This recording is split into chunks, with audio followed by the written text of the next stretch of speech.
education is a purposive process. शिक्षा एक show उद्देश्यपूर्ण प्रक्रिया है. Ahead, education is a process of development from infancy to maturity, whereby he adapts gradually in various ways, such as physical, mental, social, and spiritual development. मैंने अभी कहा शिक्षा एक विकास की प्रक्रिया है जो जन्म से लेके शैशवावस्था से लेके परिपक्वता तक चलती है और उसमें विभिन्न क्षेत्रों में विकास करता है, चाहे वो शारीरिक हो, सामाजिक हो, मानसिक हो या आध्यात्मिक हो. लेकिन ये सारे क्षेत्रों में विकास प्रभावशाली करने के लिए या होने के लिए वन वर्ड इंपॉर्टेंट है.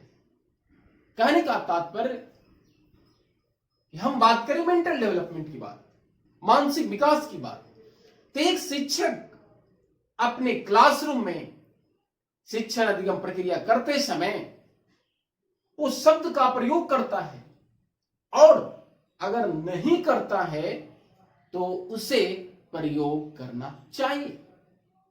वाई? क्योंकि प्रयोग करने के बाद शिक्षण अधिगम प्रक्रिया प्रभावशाली होती है. तो यहां पे क्वेश्चंस है, यू कैन थिंक, सोच सकते हैं कि ऐसा कौन सा वो शब्द है जिसके द्वारा हम अपने शिक्षण अधिगम प्रक्रिया को प्रभावशाली कर सकते हैं. तो यहां पे थोड़ा सा सोचें तो बातें आएगी.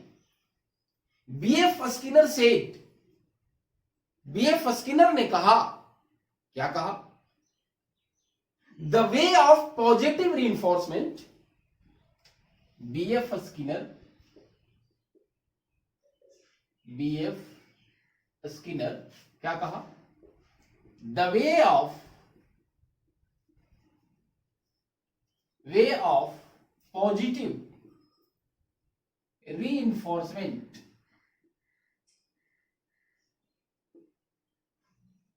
carried out is more important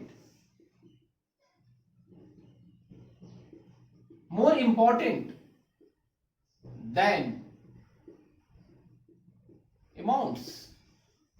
ये बहुत इंपॉर्टेंट बात है कि बीएफ स्किनर ने कहा कि जो वे ऑफ पॉजिटिव रीइंफोर्समेंट, सकारात्मक पुनर्बलन की बात है कि carried out is more important than amount. कहने का मतलब क्लासरूम में एक शिक्षक को विषय वस्तु प्रस्तुत करने से ज्यादा महत्वपूर्ण है पुनर्बलन देना. मैंने क्या कहा? शिक्षक को विषय वस्तु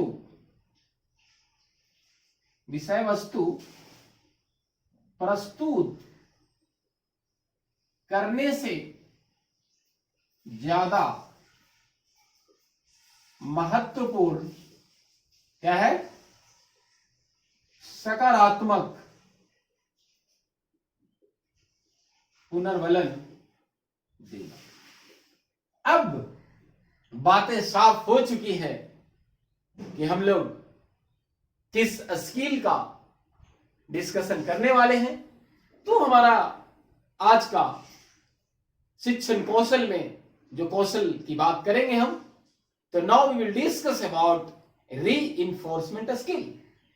मैंने कहा reinforcement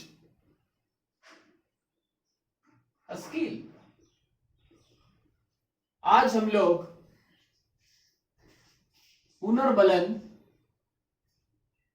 Kaushal.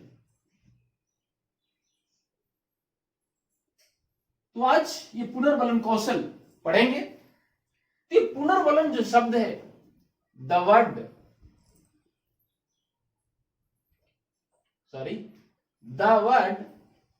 reinforcement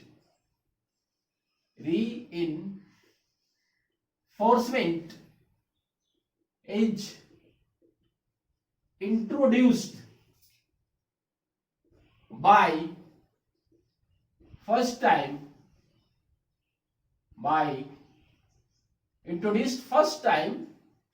by I.P. Pavlov 1903 में। ध्यान रखिएगा ये क्वेश्चंस कि रीइंफोर्समेंट पुनर्बलन शब्द सबसे पहली बार अगर बात आए तो किसने प्रयोग किया, इंट्रोड्यूस किया, आईपी पावलव ने। चलिए, लेकिन रीइंफोर्समेंट थियरी की बात आया जाए, ये रीइंफोर्समेंट थियरी, पुनर्बलन सिद्धांत, तब हमारा नाम बीएफ स्किनर का आएगा। ध्यान दीजिएगा, मैंने कहा कि पहली बार प्रयोग किया गया आईपी पावलव के द्वारा, लेकिन पुनर्बलन सिद्धांत बीएफ स्किनर के द्वारा प्रयोग किया गया। और इसका फुल फॉर्म देख लीजिए, बरहस फ्रेडरिक। तो आज हम लोग जो बात करेंगे रीइंफोर्समेंट स्किल की बात करेंगे। लेकिन अब ये सवाल उठता है यहां पे, आखिर इस कौशल का प्रयोग क्यों? पुनर्बलन, ध्यान दीजिएगा, पुनर्बलन कौशल का प्रयोग क्यों? पुनर्बलन, है ना। अब ये क्यों प्रयोग किया जाएगा, ये सबसे बड़ी इंपॉर्टेंट है कि आखिर विभिन्न प्रकार के कौशल का प्रयोग करने का जरूरत क्यों है ना बात। तो सबसे पहली बात अगर हम बात करें, टू इंक्रीज pupils अटेंशन, ध्यान दीजिएगा, अटेंशन एंड पार्टिसिपेशन। कहने का मतलब कि पुनर्बलन कौशल क्यों प्रयोग किया जाता है, तो ये जो हमारा शिक्षण योग्यता सीटेट या ए स्टेट का जो टीचिंग एप्टीट्यूड है, ये बहुत इंपॉर्टेंट सवाल कौशल पढ़ रहे हैं। तो क्या कहेगा, पुनर्बलन कौशल का प्रयोग शिक्षक क्यों करेगा? तो यहां पे आ गई है कि पुपिल्स अटेंशन एंड पार्टिसिपेशन, अध्ययनकर्ताओं के, ध्यान दीजिए, बालकों के ध्यान और सहभागिता को बढ़ाना है। क्या कहा मैंने? बालकों के ध्यान और सहभागिता को बढ़ाने में। दूसरी बात अगर हम करें, टू मोटिवेट पुपिल्स, बालकों को अभिप्रेरित करने के लिए, to motivate pupils and sustain motivation. और खास करके शिक्षण योग्यता में जो सवाल आएगा, कंपोनेंट की बात करेंगे, लेकिन इसी से ज्यादा आपका सवाल यहां पे हो जाएगा। शिक्षण योग्यता में सवाल आएगा कि क्यों करते हैं, तो सबसे पहले मैंने कहा बालकों का ध्यान और सहभागिता को बढ़ाने। अभी क्या कहा, to motivate pupils and sustain motivation, कि बालकों को अभिप्रेरित करने के लिए और अभिप्रेरणा को सस्टेन, जारी रखने के लिए। हमने कहा बालकों को अभिप्रेरित और अभिप्रेरणा को जारी रखने के लिए। ये दो बातें बहुत इंपॉर्टेंट है। बार बार मैं कह रहा हूं कि शिक्षण योग्यता में जो क्वेश्चंस आएंगे, चाहे वो कोई भी स्टेट का शिक्षण योग्यता हो, टेट हो, उसमें ये आपका यहां पे आंसर्स हो जाएगा। तो हमने अभी आपको बताया कि क्यों करते हैं, तो दो देखें, आगे देखें लोग। तो हम लोग देख रहे थे क्यों पुनर्बलन कौशल का प्रयोग किया जाता है। तो मैंने कहा कि इसी कंसेप्ट से, चाहे वो सीटेट का चाइल्ड डेवलपमेंट पेडागोजी का सवाल हो, चाहे टीचर एलिजिबिलिटी टेस्ट कोई भी स्टेट का हो, अभी तो बिहार का होने वाला है, चाहे राजस्थान का हो, झारखंड का हो, किसी भी तरह का हो, कोई भी टेट हो, ये सारे सवाल जो भी मैं बता रहा हूं क्यों, यही तो सवाल पूछता है। तो हमने देख लिया था। अब आगे देखें, टू फैसिलिटेट pupils बिहेवियर। सबसे बड़ी बात है कि पुनर्बलन देना है तो उससे फायदा क्या होगा कि हमको अधिगमकर्ताओं के व्यवहार को बढ़ाना है, और व्यवहार सकारात्मक तरीके से। कहा गया कि बालकों के व्यवहार को बढ़ाना, किस एरिया में, वांछित दिशा में, वांछित। अब दूसरी बात हम करें, टू रिकॉग्नाइज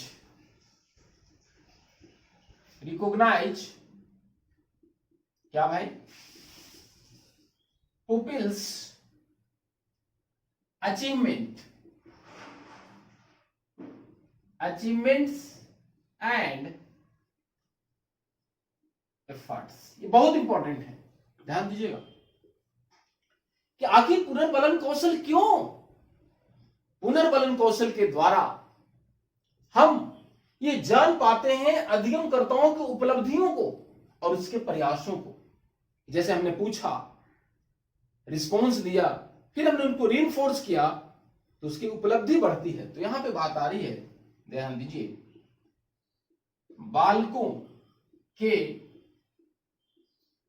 उपलब्धि और उनके प्रयासों को पहचानने में, ध्यान दीजिएगा।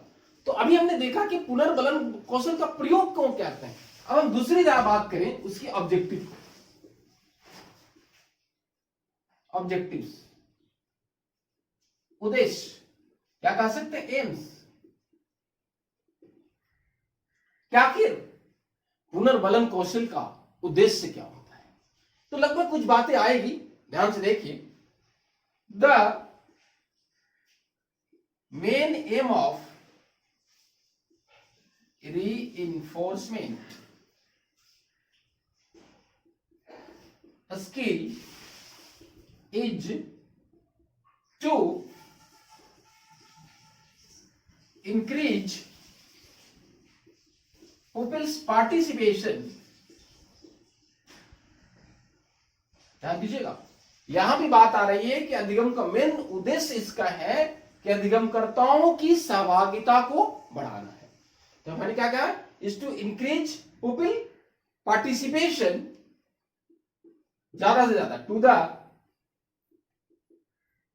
मैक्सिमम, ज्यादा से ज्यादा छात्रों के सहभागिता को बढ़ाना है। इसलिए मैंने कहा participation to the maximum and likely happens in the future। ध्यान दीजिए, यहां पे बातें साफ है कि मुख्य उद्देश्य, और यही मैंने कहा ना कि शिक्षण योग्यता और सारे सीडीपी में सवाल पूछते हैं।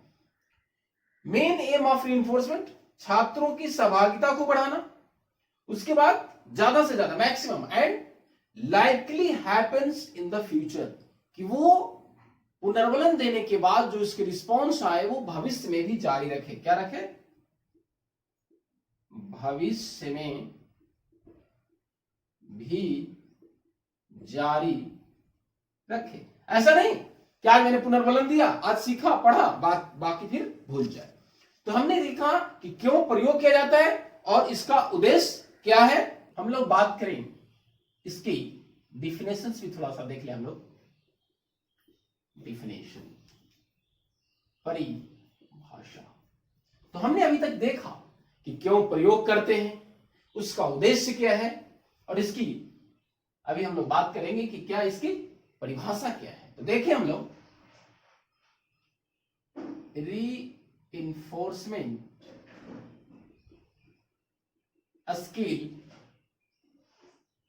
रिफर्स टू द, ध्यान दीजिएगा यहां पे, reinforcement skill refers to the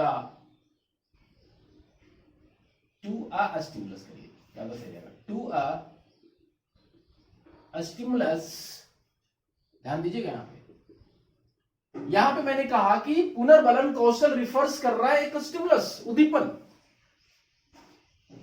ऐसे शिक्षक प्रश्न किया, मैंने कहा पहले बता चुका हूं, स्टिमुलस, देन उधर से रिस्पॉन्स आया, that is a response.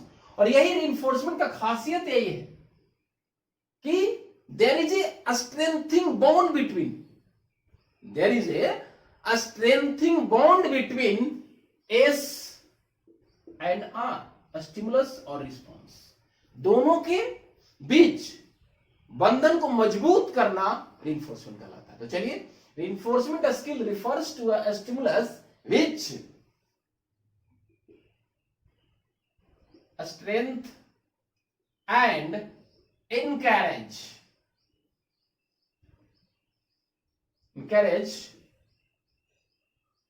designated behavior। कहने का मतलब हुआ यहां पे साफ बातें हो गई कि ऐसा उद्दीपन है जिसके आधार पे strength and encourage designated behaviour और इंक्रीज पुपिल पार्टिसिपेशन, या कह लें हम इंक्रीज, ध्यान दीजिएगा, the probability of a specific response या पार्टिसिपेशन।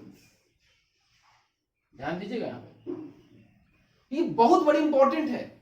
हमने कहा कि उद्देश्य पता हो गया, क्यों करते हैं, और ये परिभाषा में बातें क्लियर हो गई कि पुनर्बलन कौशल में क्या करता है, जो हमने व्यवहार को आकार बनाया है, उस व्यवहार को आकार को क्या करना है, उसको मजबूत बनाना है और उत्साहित करना है, या इंक्रीज पुपिल पार्टिसिपेशन, या छात्रों की सहभागिता को बढ़ाना है, मैंने पहले बताया आपको। और दूसरी बात, increase the probability of specific response, क्या संभावित विशिष्ट प्रतिक्रिया, या कह सकते अनुक्रिया या सहभागिता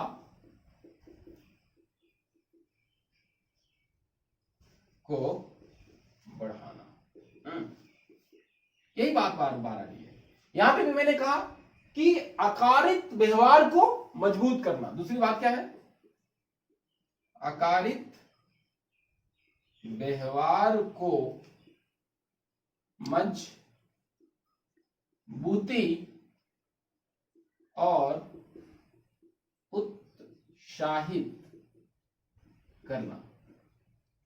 तो ये परिभाषा में बातें स्पष्ट हो गई कि पुनर्बलन कौशल में जो हमने व्यवहार बच्चों को सिखाना चाहते हैं उसमें मजबूती प्रदान करना है और उसे उत्साहित भी करना है।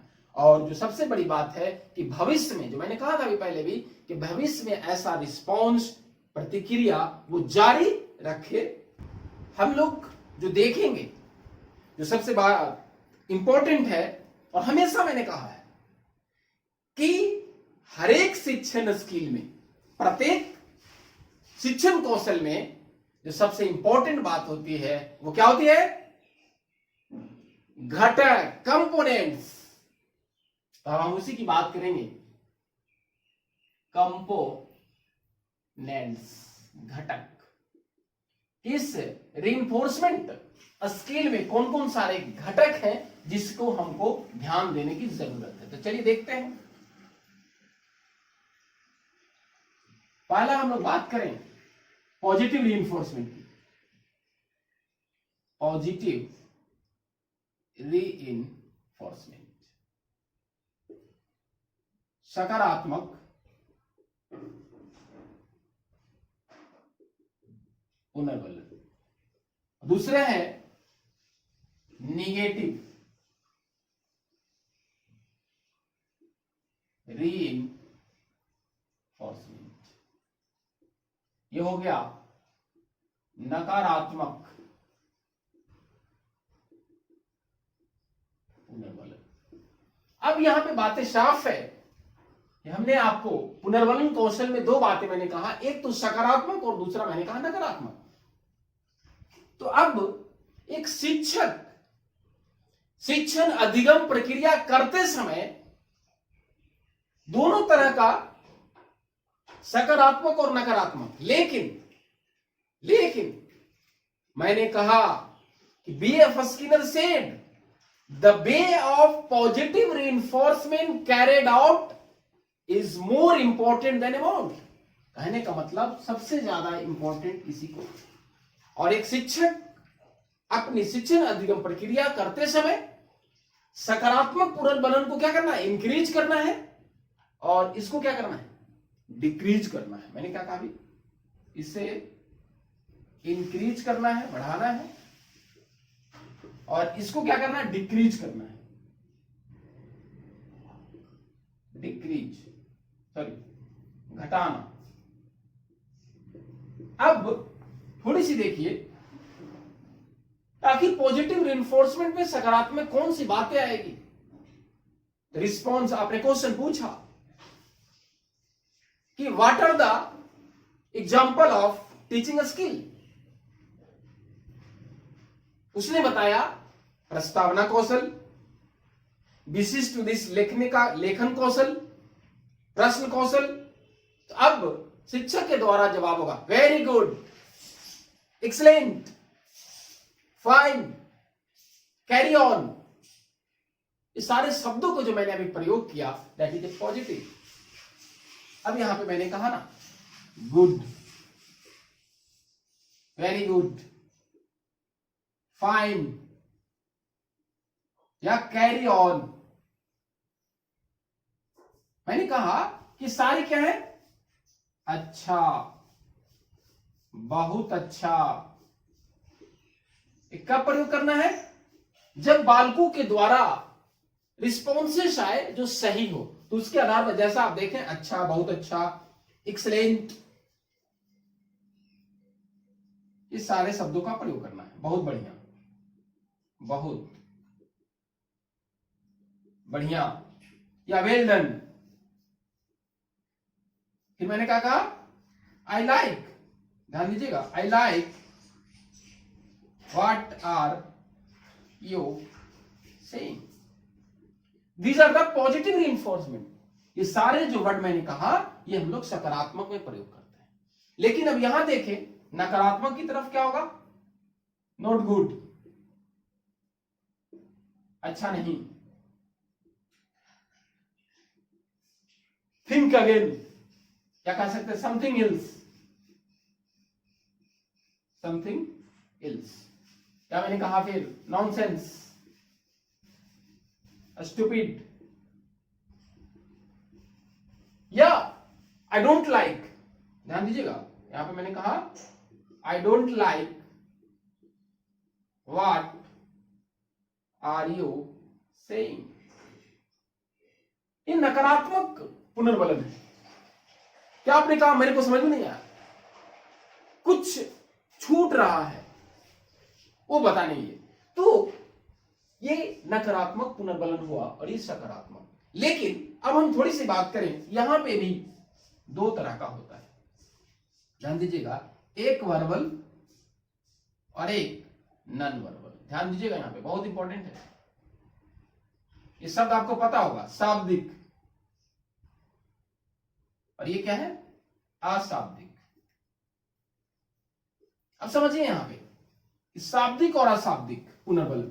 सकारात्मक पुनर्बल में मैंने इसको बांटा शाब्दिक और अशाब्दिक। शाब्दिक जिसे शब्दों के द्वारा प्रयोग करके, बहुत अच्छा, एक्सलेंट, ये सारी बात हुआ।